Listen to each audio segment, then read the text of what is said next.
In this video, I'm going to tell you how to choose a backpacking backpack.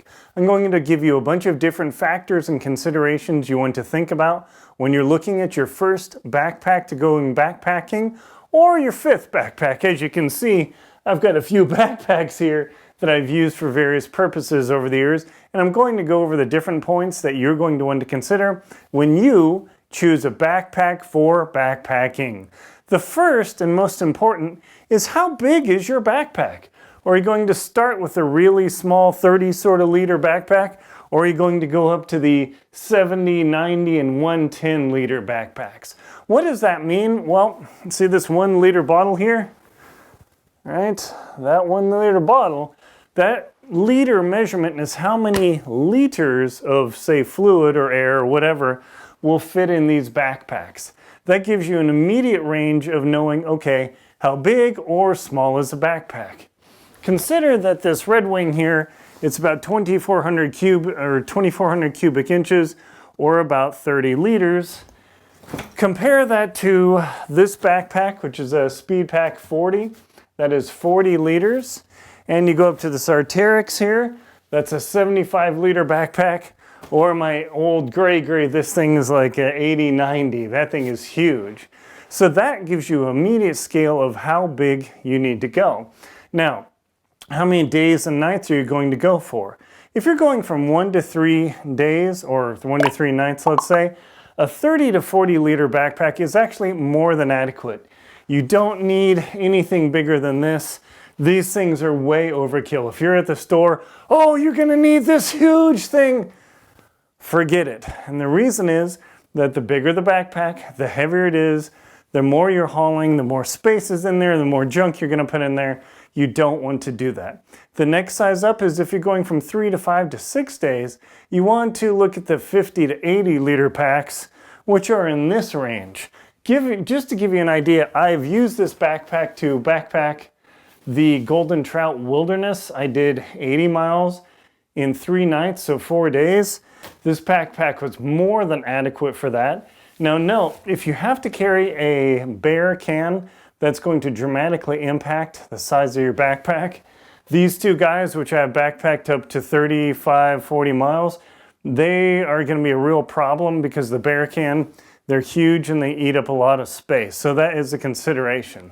By the way, in my book, Adventure Expedition 1, I talk about all these details about how to choose your backpack and other factors about adventuring in the outdoors, so check that out.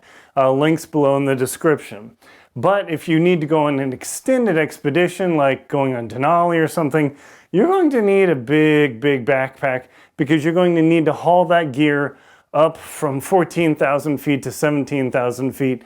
And you're going to just need a monster of a backpack. But if you go to the store and people tell you, oh yeah, you need this huge backpack, that way it's versatile, forget it, because that thing is 6 pounds. That pack is 3 pounds. My Speedlight's about 3. This Gray G is just under 2. So the goal and second most important consideration is the weight of the backpack. How much base weight are you going to carry with you just to carry your other stuff? If it's 6 pounds versus 3 pounds, imagine getting a 3-pound workout weight, dropping in that in your bag, and then just walking for the heck of it, or a rock. Totally unnecessary. So those are the first 2 major considerations about backpacks. The next thing you want to think about is the backpack an internal frame? Is the backpack an external frame? Or is the backpack frameless? What does that mean? Well, in these large backpacks here, there is an aluminum stay system that actually gives the backpack structure, and it's all built in there. So it's very convenient, it's out of the way, nothing to snag, no creaking and squeaking. Compare that to an external frame backpack, think the old school Boy Scouts or what you might have seen some in the 60s with. People don't really use those anymore unless they're going hunting or they need to lash something to their backpack. Those external frame packs have really gone out of style for good reason, because the internal frame, it's so much more compact, doesn't need the big mess, and it's really nice. A frameless backpack like this one here, this guy has no frame. I mean, it's got a stiff foam insert, but it has no frame in there. The advantage of a frameless backpack, it's lighter, but it's not as rigid and it doesn't carry the weight as well. But if you are carrying only a base weight of 12 pounds, you don't need a huge backpack. My summer base weight is usually 9 to 12 pounds, depending on how much camera gear I'm carrying. So that is a big consideration. Ray Jardine, I'll put links below to his stuff. His base pack total weight is 9 pounds for doing the Appalachian Trail, traveling thousands of miles. So that's something to consider. The next thing are the accessories. Does it have a removable backpack built in or things like that? Some of these top hatches here, you can see this top hatch here. You can actually remove that and use it as a kind of like a day pack. I've done that with my Gregory pack here as well. I've taken this off and strapped it around. It doesn't have the proper straps for doing that, but if you want something convertible, that is very handy. Also note, you can just, if you think you're gonna do that, you just carry a little 20-liter Eddie Bauer pack. I mean, I've taken my 20-liter Eddie Bauer packs hundreds and hundreds of miles as a day pack, working on my Jackson Hole hiking guide. So, don't think you need some monstrosity. That's just not something you want to do. Now, other things that you need to consider when you're looking at backpacks are all the different features. Now, before I tell you all the features, at the end of the video, I'm going to tell you the 2 tells that tells you if you should buy the backpack or not, and skip it, because there are 2 major factors that will say, hey, this thing is cheap and I shouldn't buy it. So stay tuned to the end of the video for that. But other factors to consider are, how many pouches does this have? Does it have side pouches? Does it have gear loops? Does it have an extra pouch? Is there something in there to put your keys and all of your delicate trinkets, zipper pockets, all sorts of things? Now note, all of these nice pockets are nice. I mean, this has an internal little pocket here. That's all great, but every little feature that you add to your backpack is going to add weight, and you have to ask yourself if that weight is necessary. The gear loops on here are super nice.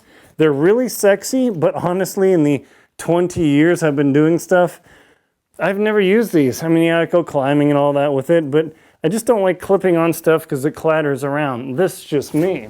If you look at my speed pack here, it's very minimalist. It's literally just a tube.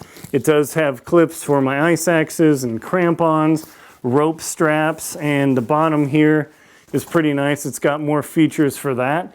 But again, more features add more weight. If you're the type of person who likes to ferret things away and super organized, that's super great.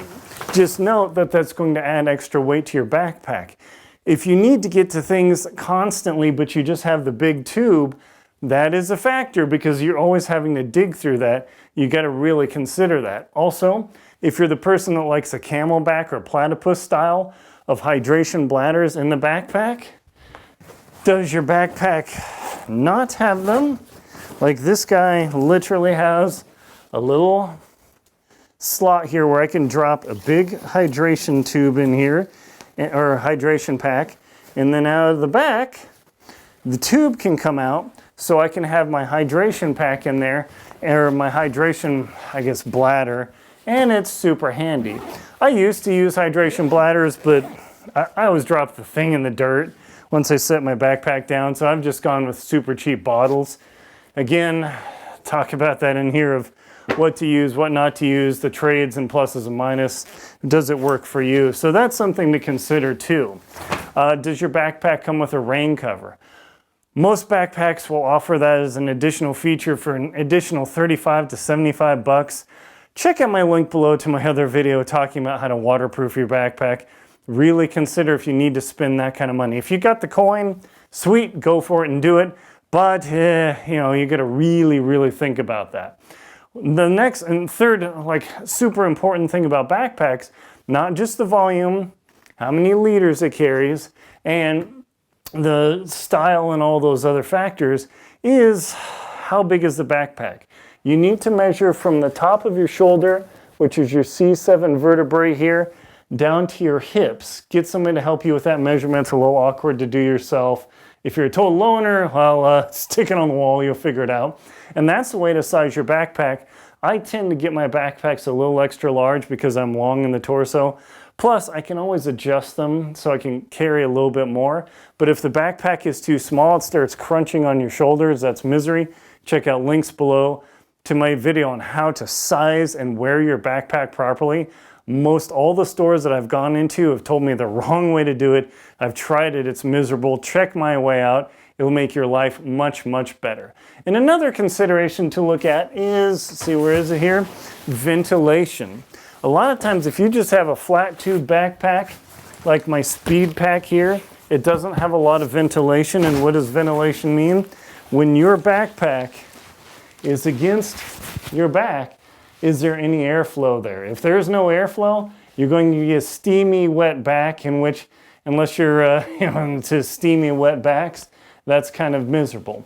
Also, for backpacking traditionally, you're going to want to have a hip belt, because the hip belt will transfer the weight of your backpack from, instead of being on your shoulders, which is total misery, instead you clip this bad boy on your waist, adjust the backpack straps here, adjust the load lifter straps, another feature to consider, and all of a sudden the weight's on your hips, and it makes a huge difference in your experience in going out and backpacking and enjoying the outdoors. So when you look at a backpack, how the waist belt sits is a critical factor to this backpack here. I put 25 pounds in and it collapses. It's no good for that. But 15 pounds, whoo, yeah, baby. Huge amount of difference. And you'll see that the waist belt is very light. There's not a lot to it, and that's the point. If you decide you need to carry a lot of weight, then you're going to need something with a much more substantial, fully engineered waist belt like this bad boy on my Arc'teryx pack. Links below in the description, of course, to all the different products here. But when I clip this in, you'll see just how big that waist belt is. That thing is huge. So if you really need to carry some serious weight, don't get a backpack with a very skinny waist belt, because you're going to suffer. Just look at my speed pack here. I mean, yes, it technically has a waist belt, but it's super thin and floppy. This is meant for a fast alpine climb, so, that's something to consider. Also for the ladies and the youths and the kids, the utes, consider getting the women's specific or a child specific backpack, because the proportion of the waist belt versus your torso size is different than a man. Just obviously we're built different. So when you look at backpacks and you're going to the store, if you're a lady and kids, definitely check out the ladies or women's backpacks, because they're proportioned differently and they tend to fit better. But the best thing is to go to your local store, check things out, travel around. If you have to order it online, do your best. It's really, really tough. And now what you've been waiting for, the 2 tells of how to tell if your backpack is super cheap and you don't want to buy it. The first tell are the zippers. If you buy a backpack and you look at a backpack and they do not have branded zippers, in this case, let me turn it here. I don't know if you were able to see it. These are YKK zippers. You can see the YKK right here on the zipper pull. YKK are the best general brand zipper there are. If your backpack does not have either a branded zipper pull that it says Kelty or Arc'teryx or Gregory or Black Diamond or whatever, seriously think about it. I've got backpacks that I love that have non-branded zippers. They're cheap and I know they're not going to last, but that's the way it is. So if your zipper has a generic pull tab without a name, you're getting a cheap backpack. And one of the most important construction tells I'm going to show you in my big duffel here is when you open the backpack, look at how the seams are built. If they do not have a folded over piece of fabric sewn onto the seam of your backpack, run away. Don't just walk away. Drop that thing and forget it, because without that extra support in the seam, with this folded piece of fabric here, your backpack will fall apart, and it will fall apart quickly. I've had duffels, I've had backpacks that didn't have this, I didn't know about this. So that is the huge tell, is this folded over ripped fabric. is a big deal for you to not get a cheap backpack, and also those name brand zipper pulls. So hopefully this video has been helpful to you to discuss the different factors you have to consider when how to choose a backpacking backpack for your outdoor adventures to go out into the wilderness wherever you want to go. My name is Aaron Linsdau. I'm a polar explorer and professional and a very tired professional adventurer. Also, please check out links below to my books, Antarctic Tears, Lost at Windy Corner, Adventure Expedition 1, Jackson Hole Hiking Guide, How to Keep Your Feet Warm in the Cold, The Most Crucial Knots to Know, and the 2024 Total Eclipse Guides, as well as my shows, World Beyond and Antarctic Tears. Thank you very much for watching and enjoy your backpacking! Please like and comment on the video and subscribe to the channel.